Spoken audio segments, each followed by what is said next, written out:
Hey, welcome to another video. Today, as you can tell by the title, we have a pretty insane video that I was not expecting to make. I'm getting rid of books, and if you told me literally a month ago that I would be going through my books and getting rid of them, I would have told you you're crazy and that's literally not possible, but I'm crazy and I'm getting rid of books. Me being me, as much as I love reading books, I also just love collecting them and like having them on my shelves and everything. And of course I do read them eventually, but there are some books that I have had for a really long time that I just won't be reading, that I just don't ever feel like reading. So I think it's time to let them go. I know I'm going to use this as an excuse to buy more books because there's more room on my shelves, but I'm trying not to let that get into my head. I'm probably going to post these all on Pangobooks. I've never sold anything on there before, but I do have the app. So I'm going to post them all if you guys want any of these. Yeah, with that being said, I have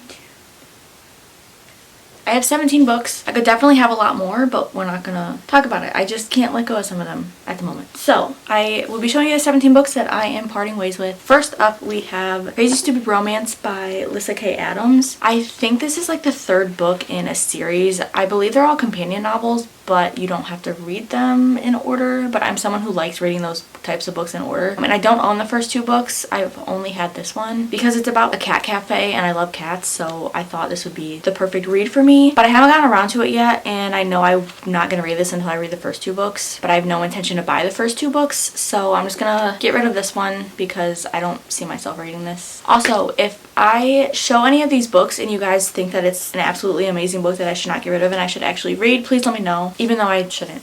But yeah. Next up, we have this hardcover of Harry Potter and the Half-Blood Prince. I already have a cover. As you can... Is that them? Yes, that's them. As you can see, I already have this one, so I'm just getting rid of the copy that's not as good as the other one, which they're both honestly in pretty good condition, surprisingly, but I don't need to. I have a ridiculous amount of Harry Potter books. And then to follow along on the Harry Potter train, I have the first book in a paperback, which I already have back there. This was the second copy. This is the more beaten up one, so this one I'm probably just going to donate. And then the last Harry Potter book is another paperback of Goblet of Fire. This was just the worst condition out of the two that I own, so we shall be saying goodbye to that. For some reason, I do want every version of the Harry Potter books on my shelves. I would like to not want that, but I do. Okay, next I have The Night and Its Moon by Piper CJ. I honestly bought this book because I think the cover is just absolutely gorgeous, but I've heard pretty bad things about this book and the author. I haven't gone too much into it and kind of like done my own research. Every time that I see someone talk about this book, they're all saying that the author is just not a good person. They kind of shame people for not liking this book after they've read it or for leaving bad reviews. I've also heard that there's a lot of like racist comments in this book, so I just am gonna be safe and not take my time reading this. I know there's another book too, but I don't know. After hearing all those things, I just don't want to read it, so I will be getting rid of this one. And then this one, I have honestly no idea what it's about. I think I've had this since high school. It's Legend by Marie Lu. I think it's a trilogy. You can tell I've had this for a while because it was only $10. All I know is that this is the first book in a little series. I don't even know what genre it is, but I've had this for way too long. It's just time to let it go. Next, we have 5 Feet Apart by Rachel Lippincott and Mickey Daughtry and Tobias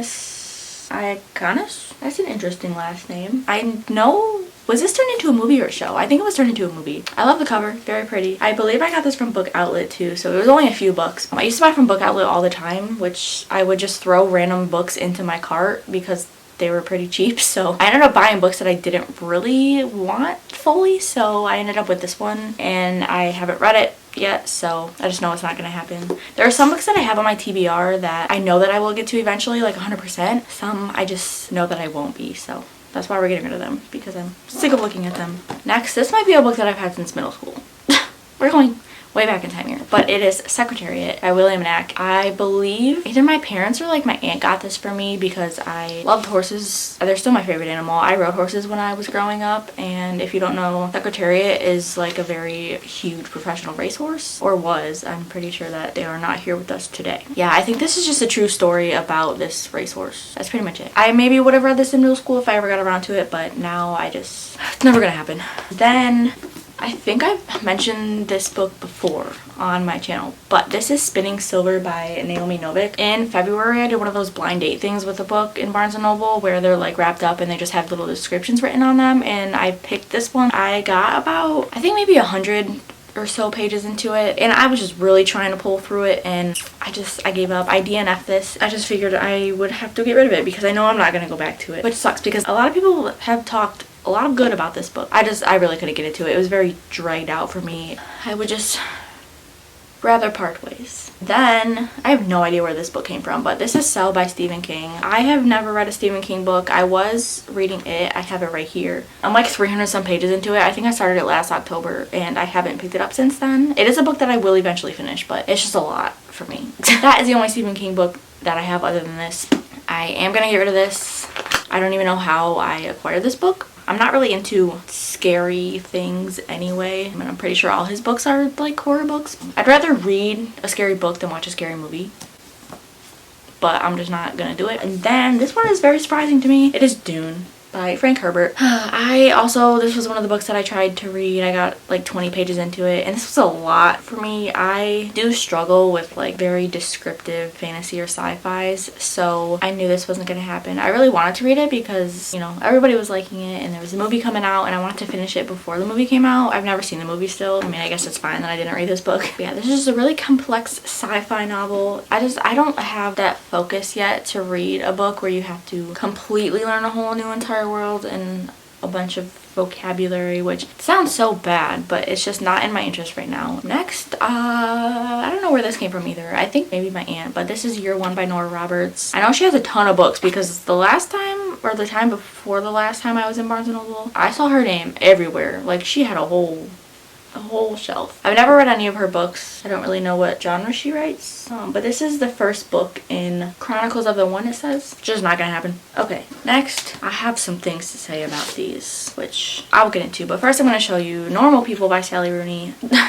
This is either a love or hate, I think, with a lot of people. I could not do it. So if you don't know, this book does not have quotation marks. I've like seen a post about this and people were arguing in the comments saying that there's no quotation marks because it really gives into this whole like miscommunication between the characters and everything, which I get. And then someone was complaining that it's like, you know, the art of the book and the story. I think I only got like 8 pages into this and I was already tired of the he said, she said, this person said, that person said. If there's quotation marks, it just flows so easily and I don't have to read the same thing over and over again. It was in there so much and I didn't like it. And I knew that there was no way that I was going to be able to get through this, constantly reading that like this person said that, that person said this. So whether or not it is to add to a miscommunication thing between characters, I don't know. I don't really know what this book is about. I also read that someone just said that the author doesn't like using quotation marks and doesn't see the point of them. I don't know what the real purpose is. The only thing with this is if it's a miscommunication in this book, I don't really believe that because I also have, what is this called? Beautiful World, Where Are You? And this also doesn't have quotation marks in here, and I don't know if this is also a miscommunication thing. I don't see how both of them would be the same deal we got going on. I'm not really sure. If anybody knows, please let me know because I would like to know. And I don't know where I was reading these comments, but someone was saying like if you can't read the book just because it doesn't have quotation marks, like essentially they were just saying you're kind of lazy and you can't appreciate good art. But then it's like some forms of art aren't for everyone. Like you can stare at a painting and hate a painting, but somebody else might love it. So I mean, if you don't like something that's going on in a book, don't read it. If you can get through it and you do like that, then you love it. It's just personal opinion. And then this book I actually did read. It's We All Looked Up by Tommy Wallach. Did I finish this? I'm pretty sure I finished this, but I don't really remember what it's about. I know it's about a group of teens, I believe, maybe just got out of high school or in high school. I'm not sure. Reading the inside, it's kind of giving like Breakfast Club vibes. I remember reading this and not really liking it. I'm just gonna get rid of it. And then this one is The Trials of Apollo by Rick Riordan. I'm kind of all like Rick Riordan out. I did read the Percy Jackson series, and then I was reading, oh god, what's the other one? There's another one with 4 or 5 books that I did get rid of those books last year, I believe. This is book 1 in the Hidden Oracle. This book is very pretty, by the way. Look at this. It's beautiful. I love the color. There's also a bookmark that it came with, which is cool. There's a lot of YA books now that I just don't have intentions of reading. I have had this for quite a while when I was younger and I maybe would have read it back then, but now that I'm older I just don't really have interest in it. We're saying goodbye. And then last book we have Red Queen by Victoria Aveyard. This book, or this series, was super hyped up when I was in high school. I never got around to reading it. I have heard people say that the first book is really good, but then like the series kind of falls off a bit with the other books. I don't know how many there are. Is this a dystopian? Or like a dystopian fantasy type deal? Not sure. Maybe there's 4 books. I don't know. I've had this one for a while too, but now the time is just not there, and it will not be there.